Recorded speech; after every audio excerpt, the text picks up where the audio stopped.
नमस्कार, स्वागत है आपका आवाज़ अड्डा में। मैं हूं नीरज और हमने अपने शो का नाम आज रखा है जस्ट चिल। आप सोच रहे होंगे ये क्या नाम हुआ। भाई ये नाम इसलिए हुआ कि पिछले 1.5-2 महीने 3 महीने में आप देखिए तो आप चिल ही कर रहे हैं मार्केट में। इतनी ज़बरदस्त तेज़ी बनती है, बीच में अचानक से किसी को लगता है कि बहुत महंगे हो गए मिड कैप में, तो 1-2 दिन वो लोग उसको गिराने की कोशिश करते हैं, लेकिन वो फिर से बाउंस बैक करते हैं और मार्केट ऐसे ही अपने हिसाब से बढ़िया चलता हुआ दिख रहा है। कहीं कोई समस्या है नहीं, रैली बनी हुई है सब तरफ में। तो इसलिए हमने सोचा इसका नाम आज रखा जाए जस्ट चिल। आराम करो, तेज़ी है उसका फ़ायदा उठाओ, लेकिन सावधानी भी ज़रूर रखो। ये एम्बेडेड है उसके साथ, ये तो हमेशा जुड़ा रहता है मार्केट में अगर आप हैं। लेकिन हर हफ्ते जब हम शो करते हैं तो हम उन विषयों को टच करने की कोशिश करते हैं कि आपके दिमाग में इस समय क्या चल रहा होगा। कोई ना कोई सवाल होगा, कोशिश करता हूँ कि वो सवाल हल करें, हम उसका जवाब देने की कोशिश करें, जिससे जब अगले हफ्ते आप तैयारी करें मार्केट की तो वो सवाल का जवाब आपके पास होना चाहिए। तो क्या 4 बड़े सवाल इस वक्त आपके दिमाग में चल रहे होंगे, पूरे मार्केट के लोगों के दिमाग में चल रहे होंगे, उनको शो हम लोग हल करेंगे। और ऑन द शो यानी आज शो में क्या है, इसमें 4 पॉइंट्स हैं हमारे पास। पहला तो एक सबसे बड़ा दिमाग में चल रहा होगा कि यूएस में क्या हो रहा है। वहाँ के जो सेंट्रल बैंकर हैं मिस्टर पावेल, उन्होंने गुगली दे दी है। उन्होंने ये कहा कि अभी टाइम नहीं आया रेट कट करने का, देखेंगे, काटेंगे इस साल, लेकिन कब पता नहीं। तो जो मार्च में उम्मीद थी वो जून तक पहुंची। अभी जून की उम्मीद बनी है या डिम हो गई है, क्या हो रहा है यूएस इकोनॉमी में, उसको समझेंगे। साथ ही यूएस में भी बड़ी तूफानी रैली है, इकोनॉमी भी चल रही, मार्केट भी चल रहा है, तो वो क्या हो रहा है इसको समझेंगे। एक सवाल तो ये हो गया। दूसरा सवाल आपके दिमाग में ये होगा, भारतीय बाजारों में एनबीएफसी फाइनेंशियल इंस्टीट्यूशंस में कुछ सख्तियां की गई हैं आरबीआई की ओर से। 2 आपको एकदम लेटेस्ट याद होंगे, आईएफएल फाइनेंस और जेएम फाइनेंस। कुछ दिन पहले पेटीएम के खिलाफ भी ऐसी एक सख्ती बरती गई थी। तो दरअसल वहाँ पे क्या प्रॉब्लम है, कितनी चिंता आपको करनी चाहिए, आप इन्वेस्टर हैं तो भी, अगर नहीं इन्वेस्टर हैं तो भी मार्केट के जानने के लिए, क्या ये एक सिस्टमिक प्रॉब्लम है या कंपनी स्पेसिफिक प्रॉब्लम है, और प्रॉब्लम क्या है ये समझेंगे। तीसरा पॉइंट होगा कि मिड और लार्ज कैप की बहुत ज़्यादा मतलब 2 कैंप बन गए मार्केट में। एक कैंप कहता है कि मिड कैप बहुत भाग गए हैं, स्मॉल कैप और ज़्यादा भाग गए हैं, उनको नीचे आना चाहिए, लार्ज कैप चल नहीं रहे, अभी नहीं चल रहे हैं तो मैं क्या करूं। लेकिन उनका दर्द है तो उसको रिस्पेक्ट करना चाहिए। तो क्या कोई आर्बिट्राज है क्या इनके बीच में, कि आप इससे निकल के उसमें चले जाएँ या उससे निकल के इसमें चले जाएँ, इसको समझेंगे। और चौथा और आखिरी है IT स्टॉक्स, क्या करना है उसमें, खरीदना है, बेचना है, दूर रहना है। क्योंकि इंडिया और यूएस के जो IT स्टॉक्स हैं उनमें एक अजीब तरीके की तेज़ी है। हालांकि यूएस में एक अकेला सब पर भारी पड़ रहा है और उसी ने सबको टांग रखा है, उसका नाम है एनवीडिया। इतनी ज़बरदस्त रैली शायद यूएस में पहली बार किसी ने देखी होगी कि रिजल्ट के दिन वो स्टॉक एक नए रिलायंस को जन्म दे देता है। 24-20 लाख करोड़ का मार्केट कैप बढ़ता है। क्या वो ठीक है रैली? एआई का जो पूरा एक फ्रेंजी चल रही है वो जस्टिफाइड है, वहाँ का मार्केट जस्टिफाइड है कि नहीं है? IT driven rally. और भारत में भी हम लोग कह रहे हैं कि आईटी नहीं चल रहा, लेकिन आप देखिए टीसीएस को या आप मिड कैप आईटीज को देखिए। तो आईटी स्टॉक्स में क्या करना सेक्टरली, इस पर भी हम लोग बातचीत करेंगे। 1 बाय 1 टॉपिक लेंगे, आपस में मिक्सअप नहीं करेंगे। पहला टॉपिक होगा कि यूएस में क्या हो रहा है, इस पर हम लोग बातचीत करेंगे इस पूरे शो के दौरान। 3 हमारे विशेष मेहमान हैं। गुरमीत चड्ढा, आप बहुत अच्छी तरह से परिचित हैं, कंप्लीट सर्कल के सीआईओ फाउंडर हैं। साथ ही अनुराग सिंह यूएस से हमारे साथ जुड़ते हैं, एनसिट कैपिटल के पार्टनर और सीआईओ हैं। और हमारे एक नए दोस्त, नए मित्र इस शो में आज पहली बार हमारे साथ जुड़ रहे हैं, अमित कुमार गुप्ता, जो फिनट्रक कैपिटल के फाउंडर हैं। अमित जी, आपका विशेष स्वागत है। आप पहली बार हमारे शो में, उम्मीद करते हैं आपको बहुत मज़ा आएगा, फिर आप हमारे साथ हमेशा जुड़ते रहेंगे। तो जैसा हमने कहा कि पहला टॉपिक है हमारा, यूएस में क्या हो रहा है, ये अनुराग जी समझाएंगे, क्योंकि सब कुछ उधर से ही होता है गड़बड़। अभी देखिए गुगली मार दी पावेल जी ने, मार्च के बाद जून, अभी जून में पता नहीं क्या होगा, नहीं होगा, होगा कि नहीं होगा, और क्या हो रहा है। अनुराग जी, क्या हो रहा है ये यूएस में? नीरज जी, एक तो आप फेलो पहले पहले पैनल मेंबर्स को नमस्कार, और गुरमीत जी को सत श्री अकाल। सो तो नीरज जी देखिए, सब कुछ डिपेंड करता है कि उम्मीदें क्या थी। तो कुछ हद तक मार्केट ने ज्यादा उम्मीदें जगा ली थी, और ये 5 और 6 रेट कट्स की तो देखिए उम्मीद गलत थी। बट एंटिसिपेशन ये था कि इन्फ्लेशन बहुत तेजी से नीचे आ जाएगा, फेडरल रिजर्व स्टैंड को स्लो कर देगा, और फाइनेंशियल इंस्टीट्यूशंस में भी जो खतरा आ रहा है, अब कल न्यूयॉर्क कम्युनिटी बैंक पे काफी उलटफेर हो गया। उसको देखते हुए फेडरल रिजर्व का स्टैंस एक्सपेक्टेशन से थोड़ा जल्दी नीचे आ जाएगा। मेरा मानना थोड़ा सा उससे अलग है, और मार्केट का एक बड़ा कैंप अब समझने लगा है और इस बात को मानता है कि वो जल्दबाजी नहीं करेंगे, और आई थिंक वही सही स्टैंस है। और देखिए, जल्दबाजी की जरूरत क्या है? इकोनॉमी आपका 3 से 4% के बीच में ग्रो कर रही है, which is very good number for a US economy of this size. और एम्प्लॉयमेंट मार्केट भी, अनएम्प्लॉयमेंट 3.7 पे बना हुआ है, which means labour market strong है। और लेबर मार्केट स्ट्रांग है तो कंपनीज की अर्निंग्स भी बनी हुई है। तो किसी किस्म की स्लो डाउन की जो गुंजाइश है वो नहीं है। अगर कहीं इधर उधर बैंक्स में कोई प्रॉब्लम आती है तो they have ways to contain it. तो उन्होंने फंड्स ऑलरेडी बना दिया है जिस फंड से बैंक्स बोरो कर सकते हैं। सो बट आई थिंक एक चिंता हट जाना कि अब पीक पर है। कल पॉवल साहब ने एटलीस्ट ये जरूर कहा कि जो उनका फंड्स रेट है वो this is probably at the peak. So अब वो यहां से आगे नहीं जाएंगे, और अब नेक्स्ट जो मूव होगा वो कट होगा। तो ये आई थिंक बड़ा मार्केट को रिलीफ देता है कि next move is a cut.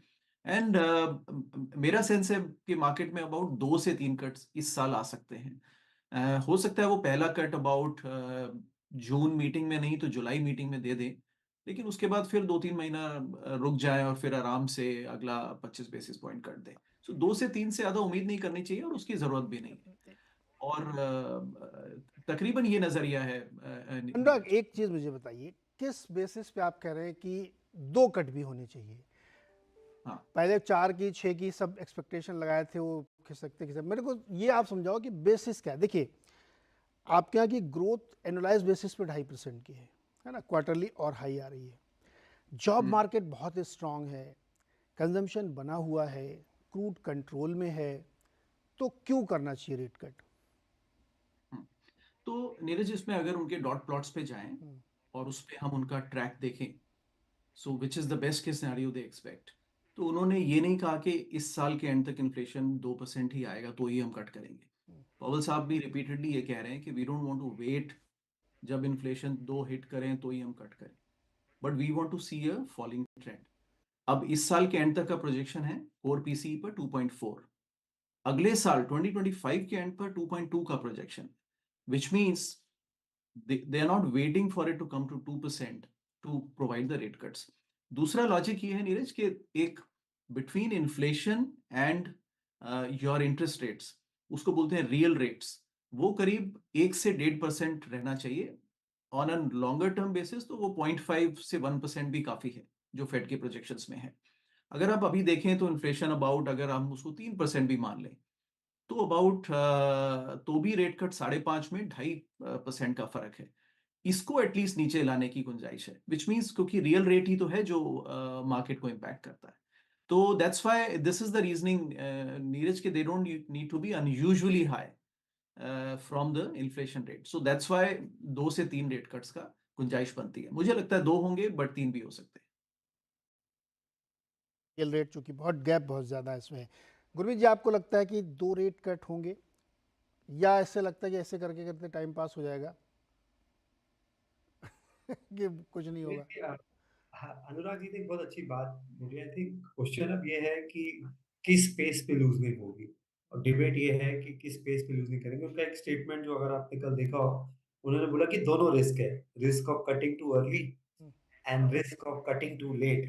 हम्म, तो कहीं ना कहीं एक रियलाइजेशन है, क्योंकि एक लैग इम्पैक्ट होता है यूएसडी रेट हाइक्स का। और और 11 रेट हाइक अनप्रेसिडेंटेड है, लेट का लेवल है। अभी हमने देखा कल एक और रीजनल बैंक में शेयर प्राइस राउंड हुआ, तो पुरानी यादें ताज़ा हो गई सिलिकॉन वैली बैंक की और रीजनल बैंक्स की। दूसरा, अगर आप उनका डेटा देखेंगे तो थोड़ा सा ना, हाउसिंग मार्केट अगर आप देखेंगे तो बिल्कुल फ्रोजन सा है। लो हाउसिंग सेल्स घट रहा है, लग्जरी बढ़ रहा है। नंबर ऑफ सेलर्स, एक जो इंडेक्स को ट्रैक करते हैं, वो सडनली 18% जंप हुआ है दिसंबर के बाद, क्योंकि मॉर्गेज रेट थोड़ा सा नीचे आया है। 30 ईयर मॉर्गेज रेट 8% पहुंच गया था, अभी वापस 6.70। अनुराग जी शायद ज्यादा बता पाएंगे। तो कोई भी नहीं चाहता कि पुराने रेट्स को छेड़ा जाए, जो उनके पुराने चीपर रेट्स हैं। और लेबर मार्केट में अभी भी सिचुएशन टाइट है, डिमांड ज्यादा है जो लोअर एंड है। तो मिक्स इकोनॉमिक डेटा है। और कहीं ना कहीं कई बार कोई क्रेडिट इवेंट बता के नहीं आता है, सिर्फ सिग्नल्स देता है। और ये सिग्नल्स आते हैं और सारे रिस्क एसेट्स ऊपर हैं। चाहे क्रिप्टो है, चाहे गोल्ड है, बहुत कम होता है जब आपके सारे एक साथ मैंने गोल्ड, इक्विटी सबको एक साथ हाई बनाते हुए बहुत कम देखा है। तो मुझे लगता है कि रेट कट्स होंगे और एक स्टेज के बाद मार्केट ये देखना चाहता है कि लूजिंग किस पेस पे होना चाहिए। आई थिंक हमें 1 आध महीने में और इस पे क्लैरिटी मिलेगी और माइंड यू इस साल यूएस में भी इलेक्शंस हैं। जो बड़े दावेदार हैं वो साफ बोल रहे हैं कि हम रिपीट ही नहीं करेंगे फेड चेयर को। तो हम भी बोल सकते हैं कि फेड इंडिपेंडेंट होता है और सेंट्रल बैंक इंडिपेंडेंट होते हैं। पर थोड़ा-सा पॉलिटिकल प्रेशर रहता है और माइंड यू ये इलेक्शन ईयर है। तो मेरा मानना है कि 2 या 3 रेट कट होने के अच्छे आसार हैं सेकंड हाफ में। 2 या 3 रेट कट के अच्छे सर। एक सवाल ज़रा मतलब पहले अनुराग जी से। अनुराग जी, क्या जो जितने रेट हाइक्स लिए हैं यूएस फेड ने, वो सब प्ले ऑफ हो गए? ओह, ये तो बहुत डिफिकल्ट है नीरज जी, कभी भी कहना कि वो प्ले अप हो गए हैं। हाँ। लार्जली बिकॉज एक तो यहाँ पर बिकॉज सारा मॉर्गेज फिक्स्ड रेट पर ही होता है, हम्म, तो ये एक रीजन भी रहा है कि रेट हाइक्स उतना स्ट्रांगली पर्कुलेट नहीं हुआ इकोनॉमी में। हम्म, बिकॉज आपका अबाउट पूरा मॉर्गेज का 70% रीफाइनेंस हो गया था, hmm, which mean 70% of the market, और actually today 80% of the market is below 4%। Hmm, तो ये जो 7-6% के रेट है, ये वो उस 80% को फर्क डाल ही नहीं रहे हैं। हाँ, थोड़ा लॉकडाउन मार्केट लॉकआउट हो गया है थोड़ा, बिकॉज सेलर्स नहीं आ रहे हैं, बट अल्टीमेटली जो रिफ्लेक्ट कर रहा है मार्केट वो ऑटो लोन्स के थ्रू कर रहा है, and other other in other ways कर रहा है, अदर स्मॉल लोन्स में कर रहा है। हाँ। बट लास्टली ये भी एक इस बार कंपेयर टू लास्ट टाइम 2008 के नजरिए के हिसाब से देखें तो ये एक फर्क रहा है।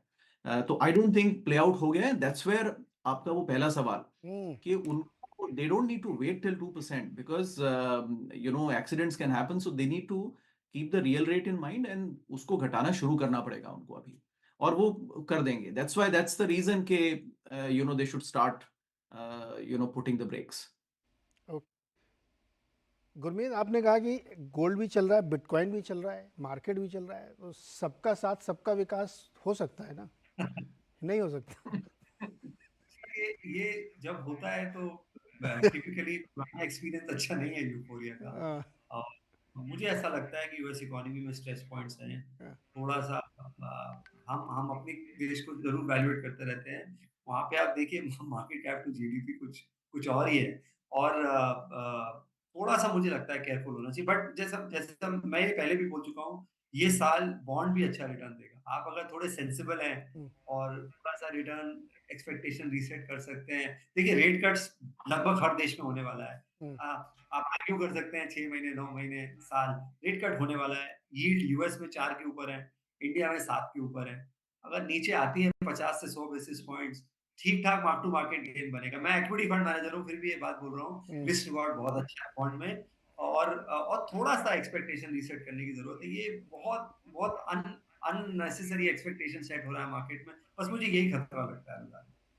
मनीष डांगी भी यही कहते हैं कि बॉन्ड में अच्छा पैसा बनेगा, जबकि वो भी फंड मैनेजर हैं। अमित जी, यूएस को हम लोग बार बार इसलिए ट्रैक करते हैं क्योंकि हम लोग की लाइफ में असर डालता है, रोज सुबह उठ के देखना ही पड़ता है। अब वहाँ तो जो स्थिति बन रही है कि मार्केट भी चल रहा है, गोल्ड भी चल रहा है, पैसा खूब है, जॉब मार्केट भी बढ़िया है। आपको क्या लगता है कि यूएस का देखने का हम लोगों का नज़रिया क्या होना चाहिए? आप कैसे अपनी रिपोर्ट जब बनाते हैं तो उसमें यूएस को कितनी रिस्क आउटिंग देते हैं? देखिए नीरज जी, इसमें ये बहुत रेयर होता है कि सारी एसेट क्लासेस एक साथ चले, जो कि अभी हो रहा है कि इक्विटी भी चल रही है, गोल्ड भी चल रहा है, बिटकॉइन भी चल रहा है और बॉन्ड मार्केट्स भी चल रहे हैं। लेकिन अभी जो प्रॉब्लम है वहाँ पे ये है कि वहाँ पर काफ़ी डाइवर्जन है इवन इन इक्विटी मार्केट्स। अगर आप इक्विटी मार्केट्स भी देखें, जो टॉप 7 हम कहते हैं, वहीं से सारी रिटर्न्स आई हैं। और अगर पिछले 3-4 हफ्ते का रिटर्न्स हटा दें तो small cap index actually 52 week low पे था। तो वहां पर भी बहुत ज्यादा डाइवर्जन है और काफी ऐसे इन्वेस्टर्स भी हैं जो कि स्मॉल कैप में इन्वेस्ट करते हैं लेकिन उन्होंने रिटर्न नहीं बनाई है। तो मुझे लगता है कि वो थोड़ा वहां पर सेंटिमेंट जो है वो मिक्स्ड है। वो हेडलाइन नंबर्स या हेडलाइंस हमें देखकर लगता है कि काफी पॉजिटिव है सेंटिमेंट, और एक सेक्शन ऑफ इन्वेस्टर्स हैं भी, स्पेशली जो इंडेक्स इन्वेस्टर्स होते हैं वहाँ पे पैसिव इन्वेस्टिंग क्योंकि वहाँ पर काफ़ी बड़ी है, तो उन्होंने काफ़ी पैसा बनाया है क्योंकि वो वन वे रैली हुई है from last year.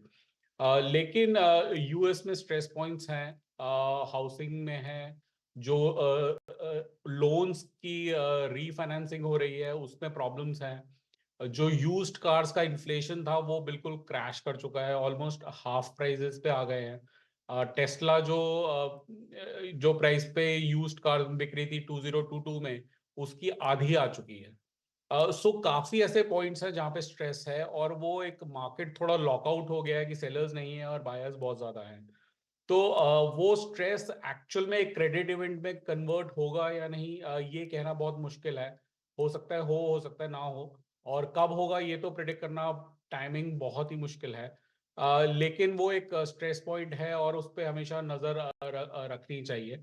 Otherwise job markets काफी डिसेंट है इस टाइम पे, और अगर इन्फ्लेशन कुछ अगले 3-4 महीने में कंट्रोल में रहता है, तो मुझे लगता है कि रेट कट डेफिनेटली इस साल होगा। जून में एक्सपेक्टेड है, बट हो सकता है थोड़ा आगे भी बढ़ जाए। बट इन्फ्लेशन थोड़ा देखना पड़ेगा, क्योंकि अभी रेड सी का जो क्राइसिस हुआ है उसकी वजह से शिपिंग रेट्स ऑलमोस्ट डबल हो गए हैं पिछले 3 महीने में। तो वो इन्फ्लेशन अगर कंट्रोल में रहता है, क्रूड थोड़ा कंट्रोल में रहता है, तो मुझे लगता है rate cut is the quite a possibility. देखिए, क्रूड तो अभी कंट्रोल में रहेगा, जब तक बाइडेन जी का चुनाव नहीं हो जाता तब तक क्रूड बढ़ने नहीं देंगे, पॉलिटिकली उसको मैनेज किया जा रहा है। लेकिन आपने जो बात की ना, इस पर आपसे काउंटर क्वेश्चन मेरा ये है कि जेपी मॉर्गन ये कह रहा है कि मार्केट में बबल है। अभी 2 दिन पहले उन्होंने बात बोली है। गोल्डमैन सैक्स, मॉर्गन स्टैनली ये सब कह रहे हैं कि यहाँ से बहुत बड़ी रैली 5400 तो कम से कम जाएगा S&P। दोनों के बीच में बहुत फंडामेंटल डिफरेंस है। अब ये बात सही है कि उसमें अगर वो मैग्निफिसेंट 7 को हटा दें तो वो रैली है ही नहीं फिर वो, और उसमें भी एक केवल जो 100% चला इन्विडिया, उसने पूरे मार्केट को ड्राइव करके रख दिया है। तो क्या ये रैली वाकई सिर्फ इंडेक्स मैनेजमेंट टाइप का दिख रही है, ब्रॉड बेस नहीं है रैली, इसलिए डरना चाहिए लोगों को? जेपी मॉर्गन की बात सही है? इसमें एक डाइवर्जेंट पॉइंट ऑफ व्यू है। एक पॉइंट ऑफ व्यू ये है कि निविडिया अभी और ज्यादा चल सकता है यहाँ से भी, क्योंकि एआई में जो चेंजेस हो रहे हैं, जिस स्पीड से चेंजेस हो रहे हैं, निविडिया खुद जो R&D कर रहा है, तो देयर इज अ पॉसिबिलिटी कि वो एआई ड्रिवन रैली जो है वो इंडेक्सेस को और ज्यादा और ज्यादा और तेजी करे, और जो 5400-5500 के टारगेट्स आ रहे हैं, even that is possible by elections. दूसरा पॉइंट ऑफ व्यू ये है कि जो जो टॉप 7-8 स्टॉक्स है जो कि मेजरली जिन्होंने रिटर्न दी हैं, वो रुक जाए, और जो स्मॉल कैप मिड कैप्स अभी तक नहीं चले हैं वो कैचअप करें। वो थोड़ा एक डाइवर्जेंस है व्यूज में, और इवेंचुअली वो मार्केट पे देखना पड़ेगा कि कौन सा व्यू सही होता है। बट अभी जो मार्केट कंडीशंस है और मार्केट ओपिनियंस है वो इन दोनों चीज पे इक्वली डिवाइडेड है। आई डोंट थिंक कि कोई बहुत ज्यादा बियरिश कैंप में है यूएस मार्केट्स को लेके। ओके, अनुराग जी, आपके पास टेस्ला कार है क्या, या आप अभी फोर्ड वाली चलाते हैं, डीजल वाली?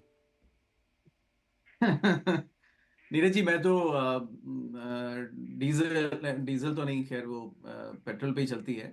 लेकिन I am a late adopter on technology, कि वो टेक्नोलॉजी जितना लेट अडॉप्ट करो उतना वो एफिशिएंट होती है और उतना ही वो आपको मुनासिब रेट्स पे मिलती है। इस तो ऑफ कोर्स मैं अभी प्लान भी नहीं कर रहा हूँ कभी टेस्ला खरीदने का। अच्छा, इसीलिए तो टेस्ला गिर रहा है, इसीलिए एप्पल गिर रहा है, क्योंकि आप लोग टेक्नोलॉजी से दूरी बनाए हुए हैं।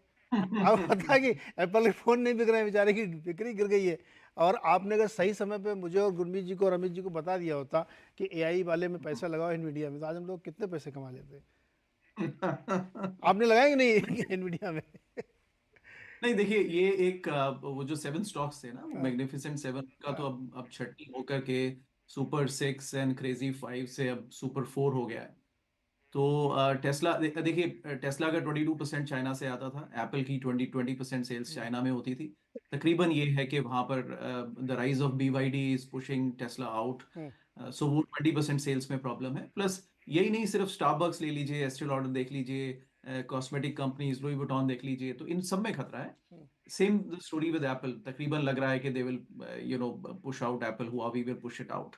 तो वो 20% मार्केट हिलने से फर्क पड़ता है किसी को भी। बट मल्टीपल्स अभी भी एप्पल के मल्टीपल्स 26 पर है। I understand 26 is not also very cheap multiple, but for a company like Apple it's okay.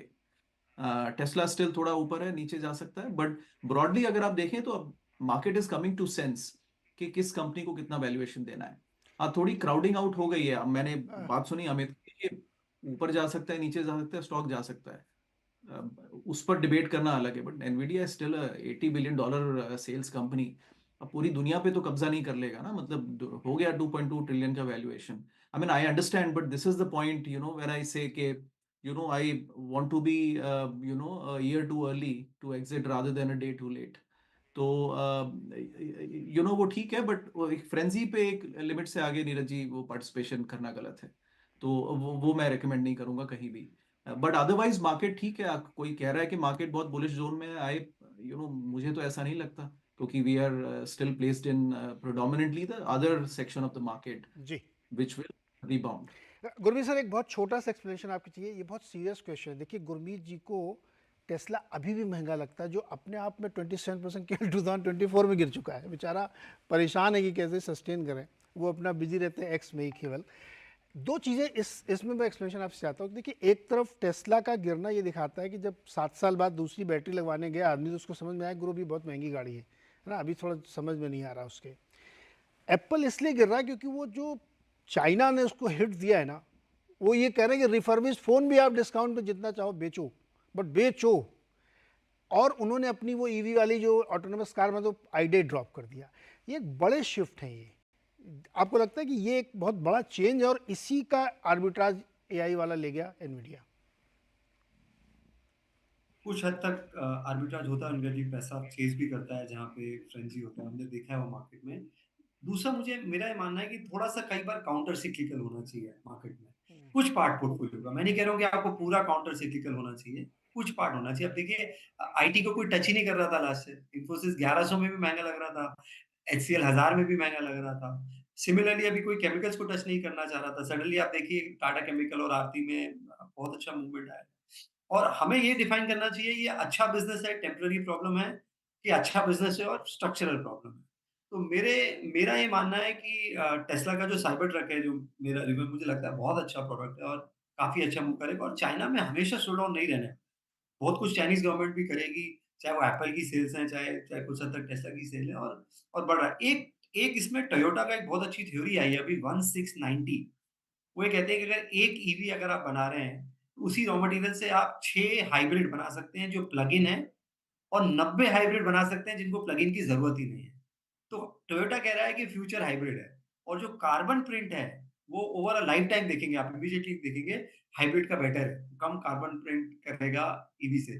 तो अगर hybrid as a technology adopt हो जाती है और ये टेस्ला की थ्योरी सही ये टोयोटा की थ्योरी सही है, तो मुझे लगता है टेस्ला पे काफ़ी बड़ा इम्पैक्ट या किसी भी ईवी पे बहुत बड़ा इम्पैक्ट। परफेक्ट। अच्छा, अब मैं आता हूँ अपने दूसरे टॉपिक पे, जो बहुत सारे इन्वेस्टर्स को, ट्रेडर्स को, मार्केट पार्टिसिपेंट को परेशान कर रहा है। ये जो अभी लास्ट वीक आपने देखा कि दो फाइनेंशियल इंस्टीट्यूशन के ऊपर आरबीआई ने सख्ती करी, आईएफएल फाइनेंस और जेएम फाइनेंस के ऊपर। उससे थोड़े दिन पहले पेटीएम पे भी ये हुआ। गुरमीत जी, चूंकि आप बैंकर रह चुके हैं और बहुत डीपली इस इंडस्ट्री को समझते हैं, ये क्या एक सिस्टमिक प्रॉब्लम है या वन ऑफ प्रॉब्लम थी? कितनी सीरियसली इसको समझना चाहिए? देखिए Neeraj ji, problem one of नहीं है और आई थिंक आरबीआई पुरानी एक्सपीरियंसेस से लर्न कर रहा है। आप देखिए आप उसको पीस में मत देखिए, पूरा लिंकेज है। पहली चीज़ आरबीआई ने जो बोला था, जब उसने रिस्क वेट बढ़ाया था पर्सनल लोन का, वो लिंकेज से थोड़ा-सा परेशान था बैंक एनबीएफसी का जो लिंकेज है। तो पहले उन्होंने रिस्क वेट बढ़ाया अनसिक्योर्ड लोन पे। उसके अलावा वो कुछ पॉकेट्स में यूफ़ोरिया से परेशान था। तो जो जो फॉर एग्ज़ाम्पल गोल्ड लोन है, वहाँ पे जो लैप्सेस दिखे वो एक तो प्योरिटी और वेटेज को देखे, दूसरा बहुत ज़्यादा कैश डिसबर्सल हुआ गोल्ड लोन में अगेंस्ट, जो कि लिमिट से ज़्यादा है, जो कि आईएफएल के केस में हुआ। जेएम के केस में आईपीओ फाइनेंसिंग में उन्होंने देखा कि कुछ एक सर्टेन आईपीओस में और प्राइमरी इश्यूएंसेस में कॉमन ग्रुप ऑफ इन्वेस्टर्स को लेवरेज दे रहे थे और उससे प्राइसेस जो हैं फेयर प्राइस डिस्कवरी नहीं हो रही थी। अगर आप इतना लेवरेज करेंगे और एसएमई और स्मॉल आईपीओस में करेंगे तो ऑब्वियसली प्राइस डिस्कवरी में प्रॉब्लम आएगा। इससे पहले उन्होंने बैन को किया था। एचडीएफसी बैंक को credit card new credit card के लिए 8-9 महीने का बैन किया था। डिजिटल सर्विसेज के लिए 1 साल से ऊपर का बैन। कोटक महिंद्रा में बाहर के सीईओ के लिए आरबीआई ने बहुत टफ स्टांस लिया, इंटरनल कैंडिडेट्स। तो आई थिंक ये पूरा बैंकिंग सिस्टम की बेनिफिट बेहतरी के लिए है। कोई भी रेगुलेटर, और यहाँ पे रेगुलेटर प्रोएक्टिव है। एक ज़रूर चीज़ हो रही है, मार्केट को एक चीज़ लगती थी कि एनबीएफसीज़ में रेगुलेटरी आर्बिट्राज है। कि तभी आप एनबीएफसीज को 6-7 का मल्टीपल देते थे और बैंक को 3-4 का देते थे। मुझे लगता है उस थीसिस को थोड़ा-सा रिविज़िट करना पड़ेगा। आरबीआई बड़ी एनबीएफसीज को और जो थोड़ी भी मिड साइज़ एनबीएफसीज हैं, उनको भी अच्छे से रेगुलेट करेगा और एक एडवांटेज मुझे लगता है बैंक्स को मिलेगा नियर टर्म में over NBFCs in the recent run up. दूसरा मुझे लगता है कुछ अच्छी एनबीएफसी जो कि कोलैटरल डैमेज हो रहा है। बजाज फाइनेंस गिर गया क्योंकि वो भी आईपीओ फाइनेंसिंग करता था। पूनावाला में क्योंकि गोल्ड लोन सेल्स की अच्छी है और यूज्ड कार सेल्स की अच्छी है। तो कुछ अच्छी एनबीएफसीज छोला मुझे लगता है वहाँ पे शायद एक वैल्यू ज़ोन आता दिखाई दे रहा है। तो नियर टर्म में मुझे लगता है बैंक्स को बाज़ार फ़ेवर करेगा क्योंकि ये जो रेगुलेटरी आर्बिट्राज की थीसिस है ये चैलेंज अमित, इस जितने नाम हम लोगों ने, इसमें एक बैंक ऑफ बड़ौदा भी था, उसमें भी कुछ दिन पहले हुआ था। आप इस प्रॉब्लम को कैसे देख रहे हैं? और जैसे गुरमीत कह रहे हैं कि इसमें कुछ कुछ जगहों पे ज़बरदस्ती बेचारे गिरे जा रहे हैं, इस प्रॉब्लम कहीं और है, लेकिन जो कि सिस्टमिक है तो चलो उनको भी निपटा दे रहे हैं लोग। आप कैसे देख रहे हैं इस प्रॉब्लम को? राइट। सो इसमें ये जो पिछले 6 महीने में सारे रेगुलेटरी ऑर्डर्स आए हैं, ये यूजुअली या तो ऑपरेशनल इश्यूज की वजह से आए हैं, या फिर केवाईसी रिलेटेड इश्यूज हैं, या जो ऑपरेशन हम करते हैं, चाहे वो वैल्यू करना हो लोन का या लोन डिसबर्स करना हो, उसमें इश्यूज आए हैं। ये ऑडिट्स लेकिन उससे भी पहले के चल रहे थे। सिर्फ ऑर्डर्स पिछले 6 महीने में आए हैं, तो हमें ये देखना है कि प्रॉब्लम एक्चुअली मार्केट में या इन कंपनीज में स्पेसिफिकली काफी पहले से चल रही थी। इट्स जस्ट दैट कि पिछले 6 महीने में सारे ऑर्डर्स आए हैं। So like bank of Baroda में तो it was completely fraud, where the employees were actually creating fictitious accounts. Similarly Bajaj finance में भी अक्टूबर नवंबर में जो ऑर्डर आया था, उसमें अनसिक्योर्ड लेंडिंग पे ही अटैक किया गया था। जो उनके क्रेडिट कार्ड के 2 लोन्स थे, उस पे काफी ज्यादा इंटरेस्ट वो चार्ज कर रहे थे, जिसको रोका गया था। देन नवंबर में भी हमने देखा कि रिस्क वेट्स को बढ़ाया गया, और वो अनसिक्योर्ड लेंडिंग का ही पार्ट था कि इतनी ज्यादा अनसिक्योर्ड लेंडिंग हो रही थी, और वो कैपिटल फिर इवेंचुअली या तो कंजम्पशन में यूज हो रही थी या कैपिटल मार्केट्स में वापस आ रही थी। तो मुझे लगता है कि ओवरऑल जो सारे एग्जाम्पल्स पिछले 6 महीने में हमारे सामने आए हैं, उससे यही लगता है कि RBI is very serious about reducing the liquidity in the market overall. और वो लिक्विडिटी को लीवरेज, जो एक्स्ट्रा लीवरेज हो रही है स्पेशली अनसिक्योर्ड फॉर्म में, उसको वो कम करना चाहते हैं। और उसको कम करने के लिए जब उन्होंने ऑडिट्स किए हैं, तो और भी इश्यूज सामने निकल के आया है, चाहे केवाईसी रिलेटेड हो चाहे ऑपरेशनल रिलेटेड हो। तो ये अभी तक तो कंपनी स्पेसिफिक इश्यूज हैं, बट हमें ये नहीं पता कि ये कितना बड़ा है और कितने ऑडिट्स चल रहे हैं और कितने और इस तरह के रेगुलेटरी ऑर्डर्स आएंगे। तो इसीलिए वो हम देख रहे हैं कि सिंपथी में बाकी एनबीएफसीज भी गिर रहे हैं। मुझे लगता है कि जो स्ट्रॉन्ग एनबीएफसीज हैं काफी, वो वहां पर ऑपरेशनली वो काफी स्ट्रॉन्ग है और वहां पर शायद इश्यूज ना आए, तो वो एक बाइंग अपॉर्चुनिटी डेफिनेटली रहेगी मार्केट में। बट अभी जब एक ऑर्डर आया तो फिर वो मार्केट में सेंटीमेंट थोड़ा खराब हुआ है, उस वजह से काफी स्टॉक्स नीचे आए हैं। बट मुझे लगता है कि इवेंचुअली अच्छे स्टॉक्स में ये एक बाइंग अपॉर्चुनिटी बनेगी। ओके, तो ये एक स्थिति बनती हुई देखने को मिल रही है। और इस समय शायद, जैसे कि हमारे मेहमान भी कह रहे हैं, कि थोड़ा सा बॉटम फिशिंग से बचें, या फिर बहुत ज़्यादा ड्यू डिलिजेंस आप कर लें कि भाई चलो अच्छा इसके चक्कर में ये भी गिर गया, लेकिन इसमें तो कोई प्रॉब्लम ही नहीं है। You never know. जैसे अमित कह रहे हैं कि अभी कहाँ किसकी ऑडिट चली हमें पता नहीं, वो तो जब ऑर्डर आता था पता अच्छा था ये इनका भी चल रहा था क्या। ये एक बहुत बड़ा रिस्क है। अनुराग, बहुत क्विक कमेंट आपका इस सिचुएशन पे, क्योंकि आप इंडिया के बैंकिंग एंड फाइनेंशियल सेक्टर में पैसे भी लगाते हैं और ट्रैक भी करते हैं। हाँ बिल्कुल। सो नीरज जी, एक तो it's very hard to criticise RBI and SEBI, at least India में बैठ के तो बहुत मुश्किल है। तो मैं कुछ कोशिश कर देता हूँ। देखिए नीरज जी, एक होता है रूल्स ऑफ द गेम, और एक होता है while the game is in play उसको आके रूल्स मॉडिफाई और अडेप्ट करते रहना। Generally perception is that institutions in India little interventionist. वो इंटरवेंशन करते हैं अज्यूमिंग इन्वेस्टर इग्नोरेंस, और गार्डरेल्स को स्ट्रांग रखते हैं। I understand that, but transparently होना चाहिए। और if you are bringing a new rule, एक मार्केट कंसेंसस होता है, you take views of the industry and other experts, and then you, so उससे एक प्रिडिक्टेबिलिटी और एक ट्रैक बना रहता है. Now the difficulty is you don't know when some action will come in and the rule will change, and that actually वो इंटरफेयर करता है मार्केट की फंक्शनिंग से. तो मुझे लगता है उससे थोड़ा बचना चाहिए. मुझे आरबीआई के एक्शन से कम कंसर्न है, बिकॉज उनकी रूल बुक है और वो उसी को, I think apart from the 1.25 credit, the liquidity requirements, I think that aside बाकी रूल्स को, जो एग्जिस्टिंग रूल्स है वो उन्हीं को इम्प्लीमेंट कर रहे हैं. तो आई understand that. But I think SEBI जो कि मार्केट रेगुलेटर है, आई थिंक देयर वहां पर थोड़ा मुझे ज्यादा कंसर्न दिखता है Neeraj ji, because the whole point of market is कि आप डिमांड सप्लाई को, प्राइस डिस्कवरी को, मार्केट को, invisible hand of the market जिसको बोलते हैं ना, आप उसको चलने दीजिए. और अगर उसमें आप कहीं भी इंटरवेंशन करेंगे तो उससे कहीं दूसरी जगह प्रॉब्लम हो जाएगी, फिर आप उसको भी इंटरवीन करेंगे, and then you will be seen as somebody who is intervening across the market. अभी SEBI came in and defined the mid cap and small cap and large cap limits. उन्होंने बोला कि इसमें इतना इतना ही जाएगा, उसमें इतना ही फंड में जाएगा. वो एलोकेशंस उन्होंने डिफाइन किए. ये करीब कुछ साल पहले की बात है. अब ये नया प्रॉब्लम खड़ा हो गया कि लोग देख रहे हैं कि लार्ज कैप परफॉर्म नहीं कर रहा है, और ऐसे अब उस समय देखना चाहिए था कि इनमें फ्री फ्लोट कम है, लिक्विडिटी कम है, और शेयर प्राइसेस बहुत जल्दी राइज अप कर जाते हैं. अब how can mutual funds come back and explain to their investors कि देखिए ये प्राइस डिस्कवरी तो इसको मत मानिए, बिकॉज ये तो आप ही की लिक्विडिटी की वजह से आई है. सो इससे इन्वेस्टर्स भी कंफ्यूज होते हैं. तो the invisible hand of the market हमेशा प्ले में रहता है. कुछ भूल होती भी है तो इन्वेस्टर्स का अपना रिस्क है, उनको लर्न करने दीजिए. आई थिंक वहां पर नीरज जी मैं कहूंगा कि वो वो गलती पहले हो गई. फंड्स इसको मैनेज कर लिया करते थे, because despite being in a mid cap fund, वो लार्ज कैप में एलोकेशन ज्यादा रखते थे.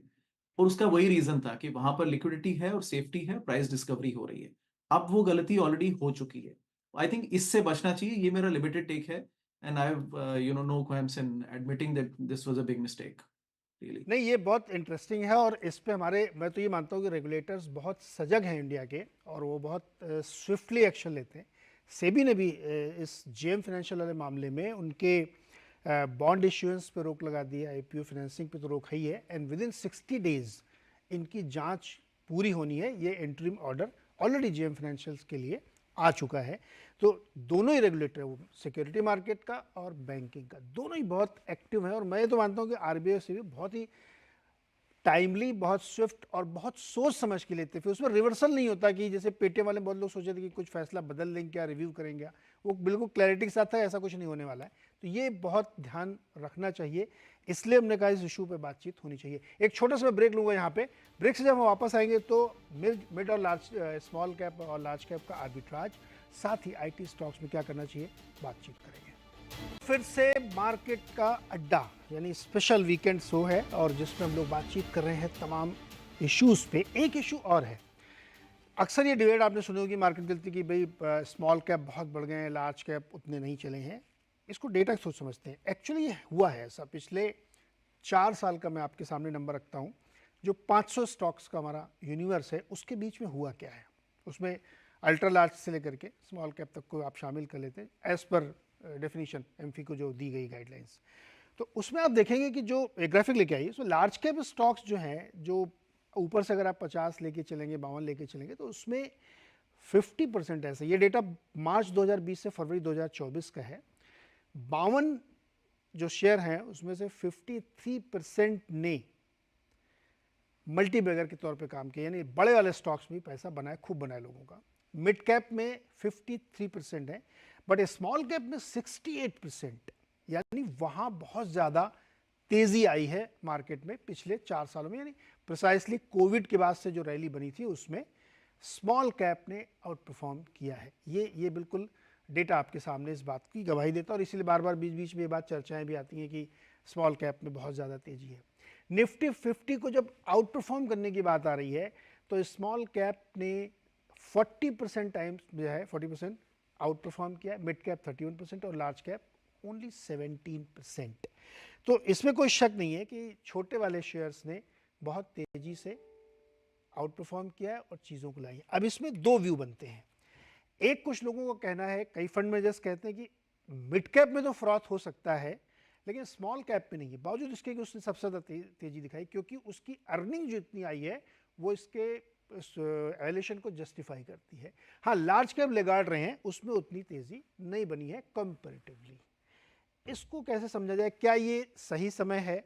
तमाम घटनाओं को देखते हुए भी हम चर्चा करते हैं, एनबीएफसीज में भी बहुत जगह आईपीओ फाइनेंसिंग हो रही है, लिवरेज फाइनेंसिंग हो रही है, गड़बड़ हो रही है, तो थोड़ा पैसा उधर जाना चाहिए, आर्बिट्राज होना चाहिए।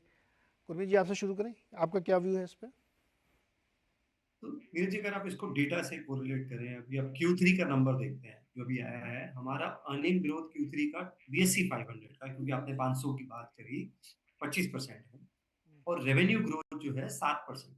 मतलब जो प्रॉफिट बढ़ा है वो रॉ मटेरियल के सॉफ्ट होने से, इनपुट कॉस्ट के सॉफ्ट होने से और बेटर रियलाइजेशन से बढ़ा है। वॉल्यूम लेड कंट्रीब्यूशन कम है। तो इसको अगर आप फर्दर ब्रेक करेंगे, तो जो टॉप 100 कंपनीज हैं उसने 77% कंट्रीब्यूट किया है अर्निंग्स में, और 70% कंट्रीब्यूट किया है टॉप लाइन में।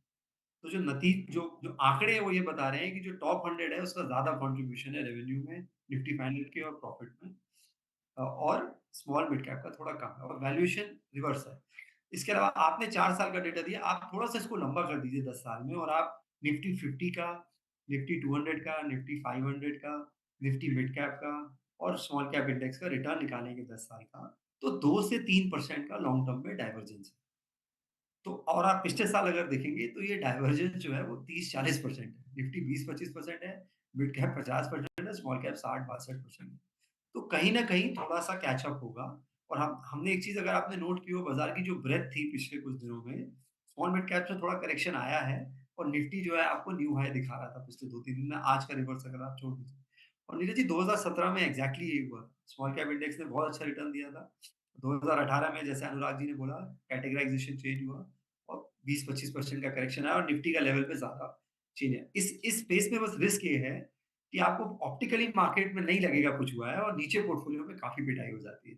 तो थोड़ा-सा रीबैलेंसिंग के मैं फ़ेवर में हूँ। थोड़ा-सा मैंने पहले भी बोला है, मैं तो बॉन्ड्स में भी बोलता हूँ थोड़ा-सा रीबैलेंस करना चाहिए। थोड़ा-सा लार्ज कैप में रीबैलेंसिंग करनी चाहिए, और थोड़ा-सा काउंटर सिक्लिकल होना चाहिए। जब जिसने अच्छा नहीं किया है और प्रॉब्लम वहाँ पे आपको लगता है टेम्परेरी है, जैसे बैंक्स हैं, अब थोड़ा रिकवरी शुरू हुई है। आप बैंक का ईपीएस देखेंगे तो डबल हो गया है 2 साल में। लेकिन जो बैंक निफ्टी है वो सिर्फ 20% ही ऊपर है। तो पी कॉन्ट्रैक्शन हुआ है। पूरे इंडेक्स 26-27 के अर्निंग मल्टीपल पे था, अभी 16 के अर्निंग मल्टीपल पे है।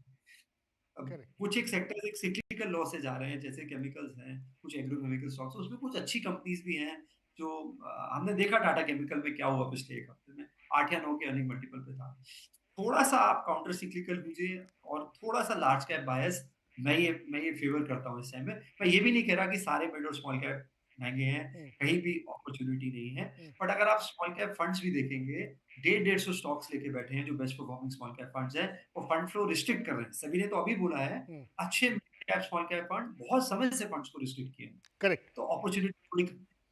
नहीं, बिल्कुल है, बहुत सारे स्मॉल कैप में तो लमसम ले ही नहीं रहे बिल्कुल, और एसआईपी सिर्फ चल रही है। बहुत सारे फंड से मैंने बात की तो वो लोग नहीं ले रहे हैं, उनको भी लग रहा है कि ले लेंगे तो लगाएंगे कहाँ, ये एक बड़ी समस्या है। अमित जी, आप क्या कह रहे हैं, क्या करना चाहिए? क्या वाकई अब लार्ज कैप में ज़्यादा पैसा डालना सेफ है, ज़्यादा अच्छे रिटर्न मिलेंगे, क्योंकि वो चले भी नहीं है तो उनके लिए और ज़्यादा अपॉर्चुनिटी बनती है? तो जनरली मार्केट में हमने देखा है कि जब भी टैक्टिकल करेक्शन होती है तो स्मॉल कैप्स ज़्यादा सफ़र करते हैं as compare to large caps. अभी 1 साल में इंडेक्स, स्मॉल कैप इंडेक्स ही 50% प्लस की रिटर्न दी है। फंड्स जो हैं 60-70% अप हैं, और काफ़ी जो डायरेक्ट इक्विटी इन्वेस्टर्स हैं उनकी रिटर्न और भी ज़्यादा है। सो आई थिंक इस पॉइंट पे करेक्शन होना मतलब उस पर कोई सरप्राइज नहीं है। अगर आप ईयर टू डेट भी देखें 1 जनवरी से, तो स्मॉल कैप इंडेक्स करीब 4.5% डाउन है, और एक्चुअली मिड कैप इंडेक्स तो 5% अप है। तो मुझे लगता है ये डाइवर्जेंस जो है, ये जिस तरह से मूवमेंट पिछले 10 ट्रेडिंग सेशंस में हमने देखा है, there is a very clear indication कि वो स्मॉल कैप से लार्ज कैप्स में मूव हो रहे हैं।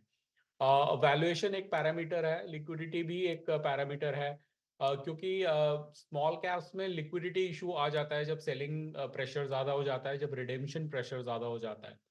तो अभी जो रिसेंट में कुछ रिपोर्ट्स आई हैं, अगर ये एक सर्कुलर की फॉर्म ले लेता है फ्रॉम सेबी साइड या एएमएफआई की साइड से, और रिडेम्पशंस शायद कंट्रोल्ड वे में हो, तो मुझे लगता है कि करेक्शन शायद बहुत ज़्यादा ना हो, लेकिन डेफिनेटली इनफ्लोस कम हो सकते हैं। आपने अभी थोड़ी देर पहले बात करी कि काफ़ी फंड्स ने किया है। एक्चुअली मैंने डेटा देखा है तो सिर्फ 4 फंड्स ऐसे हैं जिन्होंने लमसम लेने से मना किया है। तो अभी भी एक बहुत मेजर पोर्शन है म्यूचुअल फंड इंडस्ट्री का जो कि नॉर्मल लमसम और सिप्स ले रहा है। मुझे लगता है कि उस पे थोड़ा रोक लगाने की जरूरत है, क्योंकि फ्री फ्लोट के हिसाब से स्मॉल कैप्स में अपॉर्चुनिटीज इन वैल्यूएशंस पे काफी कम हो गई है। और अगर वैल्यूएशंस करेक्ट होती हैं तभी वो अपॉर्चुनिटीज बनेंगी, और तभी फर्दर पैसा डिप्लॉय करना बेटर रहेगा। तो शॉर्ट टर्म में मुझे लगता है कि डेफिनेटली लार्ज कैप्स की तरफ मूव हो रहा है, मार्केट ऑलरेडी मूव कर गया है। स्मार्ट मनी जो हम कहते हैं, और उसने उन्होंने क्लियरली लेंडिंग फाइनेंशियल्स, रिलायंस, इनमें पैसा डालना स्टार्ट कर दिया है, या एलोकेशन यहाँ पे बढ़ानी स्टार्ट कर दी है। तो आई थिंक शॉर्ट टर्म में थोड़ा कॉशियस रहने की जरूरत है स्मॉल कैप्स में, बट मीडियम और लॉन्ग टर्म में मुझे अभी भी लगता है कि अगर आपको अल्फा जनरेट करना है, आपको वेल्थ जनरेट करनी है, तो स्मॉल कैप मिड कैप में अपॉर्चुनिटीज थोड़े टाइम बाद बहुत अच्छी मिलेगी। समय बहुत बलवान होता है गुरमीत जी, और समय का जो चक्र होता है ना, वो कई बार उल्टा चलता है। अभी मुझे समझ में नहीं आ रहा है अनुराग जी क्या करेंगे, एनवीडिया बेच के स्मॉल कैप खरीदेंगे क्या? इनके यहाँ तो वही चल रहे हैं। बताओ अनुराग जी, आप तो फंस गए। हमारे यहाँ तो उल्टा रहा, नीरज जी, लॉजिकल चल रहा है, आपके यहाँ उल्टा चलेगा। आप क्या करोगे आप? नहीं नहीं नहीं नीरज जी, हाँ। ये चल रहा है। जो जो चल रहा है वो आइडियल ट्रैक से उल्टा चल रहा है। हाँ, अच्छा, एक एक आई अंडरस्टैंड म्यूचुअल फंड सही है, हाँ, और there is no doubt about it. But जब रिटेल इन्वेस्टर्स को ये समझाया था कि म्यूचुअल फंड सही है, देखिए ये स्मार्ट मनी जो स्मार्टनेस करता रहेगा वो समय बताएगा, स्मार्ट निकला नहीं निकला वो रहने दीजिए। Mutual fund investments is not smart money. और जब म्यूचुअल फंड सही है तो उसके कुछ कार्डिनल रूल्स ऑफ एलोकेशन होते हैं। हम पहले भी बात कर चुके हैं, अबाउट 78% प्रॉफिट पूल जो है वो लार्ज कैप में ही लाई करता है। कार्डिनल रूल नीरज जी ये है कि अगर आप रिटेल इन्वेस्टर के तौर पे अगर 100 रुपए इन्वेस्ट कर रहे हैं, तो उसका एक तो 80-20 फॉलो करें, 20 हमेशा फिक्स्ड इनकम इंस्ट्रूमेंट्स में रखें और 80 ही इक्विटी इंस्ट्रूमेंट्स में रखें। और इस 80 में से करीब 50 आपका लार्ज कैप में ही रहेगा, जो रिमेनिंग 30 है, सो 100 में से 30 इसमें मिड और स्मॉल कैप का एलोकेशन रहेगा। और अगर आप इंडिविजुअल स्टॉक्स भी करना चाहते हैं तो ये इसी 30 में करिए, तो 15-15 कर दीजिए। सो ब्रॉडली ये कार्डिनल रूल है। अब इसको माइंड में रखते हुए एलोकेशन अगर आप करेंगे तो म्यूचुअल फंड सही है।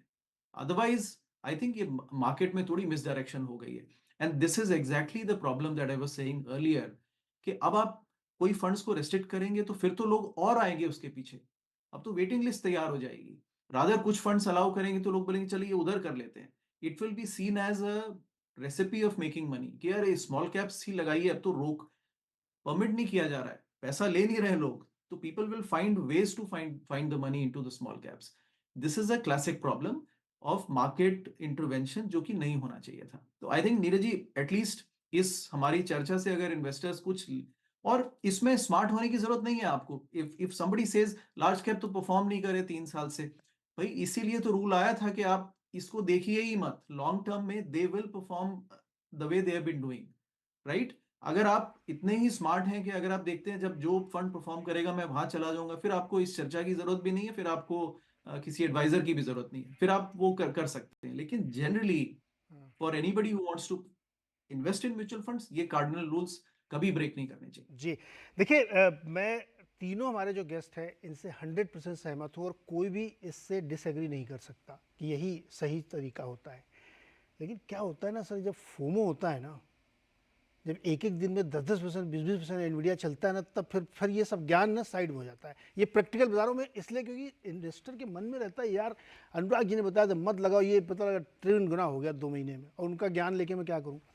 पॉइंट यहाँ पे मैं कहना चाहता हूँ, जो हमारे दोस्तों ने समझाया है आपको, यही अंतिम सत्य है। अगर आप उस फ्रेंजी में फंसेंगे तो आप बहुत बुरे फंसेंगे। इसलिए पीस ऑफ माइंड रखिए। तीनों एनालिस्ट हमारे कह रहे हैं कि आपको अपना कैसे डिस्ट्रीब्यूशन करना है पैसे का, किस किस जगह लगाना है, पीस ऑफ माइंड। हो सकता है कोई 5 गुना हो जाए, हो जाने दो यार, उससे कोई फर्क नहीं पड़ता है। गुरमीत जी आपके पास आ रहा हूँ, आप रिएक्ट करिए, आप कुछ कहना चाहते हैं। साथ ही उसमें अगला जो हमारा टॉपिक था, बहुत छोटे छोटे जवाब चाहिए मुझे तीनों से। क्या इंडियन आईटी स्टॉक्स में इस समय क्या बेच के पैसा साफ कर लेना चाहिए, अपना रख लेना चाहिए? नीरज जी, मैं आता हूँ आईटी पे, बस एक पॉइंट मुझे बताना था फ्लोज को लेके, क्योंकि अमित ने भी बोला हम्म, 3 लाख करोड़ हो गया स्मॉल कैप फंड हाँ, स्टार्टिंग। तो ये जब, और उसमें एसआईपी बुक 50% एसआईपी बुक जो 18-19 हजार करोड़ की बुक है, और महीने का आज 7-8 हजार करोड़ स्मॉल कैप फंड में जा रहा है। तो कहीं ना कहीं रेगुलेटर सही है, क्योंकि इतना लिक्विडिटी आप पंप करेंगे उस स्पेस में, तो स्ट्रेस टेस्ट करना भी जरूरी है और थोड़ा सा मॉडरेशन भी जरूरी है। आईटी पे वापस आते हुए नीरज जी, मैं मानता हूँ कि वैल्यूएशन थोड़े स्ट्रेस्ड हैं। एक समय था जब काफी बार्गेन था 6 महीना पहले, जैसे मैंने पहले भी बोला। अभी आपको थोड़ा सिलेक्टिव होने की जरूरत है, और उस और आपको थोड़ा रेवेन्यू मिक्स देखना पड़ेगा। जैसे अगर आप लार्ज कैप में एचसीएल देखें, तो उनके 3 बिजनेस हैं, आईटी सर्विसेज है, इंजीनियरिंग रिसर्च एंड डिजाइन है, और प्रोडक्ट और प्लेटफॉर्म है। और आईटी सर्विसेज में और ईआरडी में भी उनकी नॉन डिस्क्रिशनरी स्पेंडिंग बहुत है। तो अगर आप मैनेजमेंट का कमेंट्री सुनेंगे, तो उन्होंने बात करी कि उनको नियर टर्म में सैप मॉडर्नाइजेशन, क्लाउड इंजीनियरिंग के भी ऑर्डर्स आ रहे हैं, और लॉन्ग टर्म में जनरेटिव एआई के भी ऑर्डर्स आ रहे हैं। 30 डील विन करी है उन्होंने जेन एआई। तो आपको थोड़ा-सा लेवल 2 जाना पड़ेगा। अगर आप टेक्निकल नहीं है, तो आप मेरे हिसाब से स्पेस को अवॉइड करिए। बट यहाँ पे अब आपको थोड़ा लेवल 2 जाके चेक करना पड़ेगा, किसका सेल्स मिक्स और रेवेन्यू मिक्स और क्लाइंट मिक्स कैसा है। कुछ एक कंपनीज़ लॉन्ग टर्म में और भी अच्छा करेंगी, जैसे केपीआईटी है या टाटा टेक्नोलॉजी है, जो बेसिकली डिजिटल इंजीनियरिंग कंपनीज़ हैं। केपीआईटी केस पे है। इनफैक्ट केपीआईटी का एक प्रोडक्ट है एल्डो 4 जिसे हम कहते हैं, वो मैनुअल ड्राइविंग से भी 6-7 टाइम्स कहते हैं सेफ है, जो ऑटोनोमस ड्राइविंग का उनका एक प्रोडक्ट है। तो कुछ एक जगह पॉकेट्स में मुझे लगता है लॉन्ग टर्म ट्रेंड्स अच्छे हैं, कंपनी बहुत अच्छा इनोवेशन कर रही है, वहाँ पे आप बने रह सकते हैं। और कुछ एक जगह मुझे लगता है वैल्यूएशन स्ट्रेच हो गई है। आप 60, 70, 80 का अगर अर्निंग मल्टीपल देखें वो मिड कैप वो आईटी वो में। तो बिल्कुल जस्टिफाइड नहीं है, बिल्कुल जस्टिफाइड नहीं है। अमित, बहुत छोटे में हमें जवाब चाहिए, समय एकदम खत्म हो रहा हमारा। क्या आपको भी लगता है कि आईटी, इंडियन आईटी में भले ही लोग कहें कि अभी चला नहीं, ये नहीं वो नहीं, बट एक्चुअली आप उसका डेटा देखेंगे तो स्टॉक ठीक ठाक चल चुके हैं। मिड कैप तो रुके ही नहीं थे कभी, लार्ज कैप में भी आप टीसीएस देखिए 52 वीक हाई पे खड़ा हुआ। आपको लगता है थोड़ा प्रॉफिट बुक करने का समय, या अलग हटना चाहिए थोड़ा? नहीं, I think large cap IT में और इवन मिड कैप आईटीज में वैल्यूएशन थोड़ी स्ट्रेच्ड ही है। आईटी सर्विसेज में थोड़ा स्ट्रगल भी है। आई नो कि स्टॉक्स थोड़े बढ़ गए हैं, बट वो थोड़ा डिफेंसिव ट्रेड ज्यादा है rather than backed by fundamentals exactly. Because अभी वहां पर एआई अडेप्टेबिलिटी में और थोड़ा टाइम लगेगा। अभी भी आईटी सर्विसेज कंपनी में काफी जॉब लॉसेस हो रहे हैं। तो even they are not sure कि कितना एआई ऑर्डर आएगा और कितना हम उसको एक्चुअली एग्जीक्यूट कर पाएंगे। मुझे लगता है कि जो high and engineering based segments हैं, हाई एंड सर्विसेज हैं, ईआरएनडी सेगमेंट्स हैं, प्रोडक्ट आईटी है, वहां पर ज्यादा स्कोप है। और वहां पर एआई प्रोजेक्ट ज्यादा फास्ट इंप्लीमेंट होंगे और ज्यादा मार्जिन्स के साथ इंप्लीमेंट होंगे। तो मुझे लगता है कि एक बैलेंस बना के रखना चाहिए लार्ज कैप और मिड कैप आईटी में। As per our strategy, we prefer always mid and small cap IT, and that's where we are also invested. But अगर कोई थोड़ा डिफेंसिव इन्वेस्टर्स है तो उसको लार्ज कैप आईटी में ज्यादा फोकस करना चाहिए, क्योंकि वहां पे ड्रॉ डाउन्स कंपैरेटिवली कम होंगे, डिविडेंड यील्ड ज्यादा बेटर है। बट ओवरऑल अगर आईटी की एलोकेशन है तो थोड़ी प्रॉफिट बुकिंग मुझे लगता है कि कर लेनी चाहिए। थोड़ी प्रॉफिट बुकिंग करनी चाहिए, सिर्फ इंडिया में नहीं, यूएस में भी। अनुराग शुरू में कह चुके हैं कि एनवीडिया बहुत ज़्यादा भाग चुका है या दूसरे स्टॉक भी भाग चुके हैं, इसलिए एक सेम एडवाइस ये होगी कि आप लीजिए। सीएलएसए की रिपोर्ट आप स्क्रीन पे देख ही रहे थे। तो कुल मिला के ये हुआ कि थोड़ी सावधानी इस समय बहुत ज़रूरी है, और रेगुलेटरी एक्शंस भी दनादन हो ही रहे हैं, तो आपको थोड़ा ज़्यादा सतर्क रहने की ज़रूरत है। सारे मेहमानों का बहुत बहुत शुक्रिया हमारे साथ जुड़ने के लिए। लॉन्ग वीकेंड है, एंजॉय करिए, मूवी देखिए, हेल्थ का ध्यान रखिए और खुश रहिए। बहुत बहुत शुक्रिया।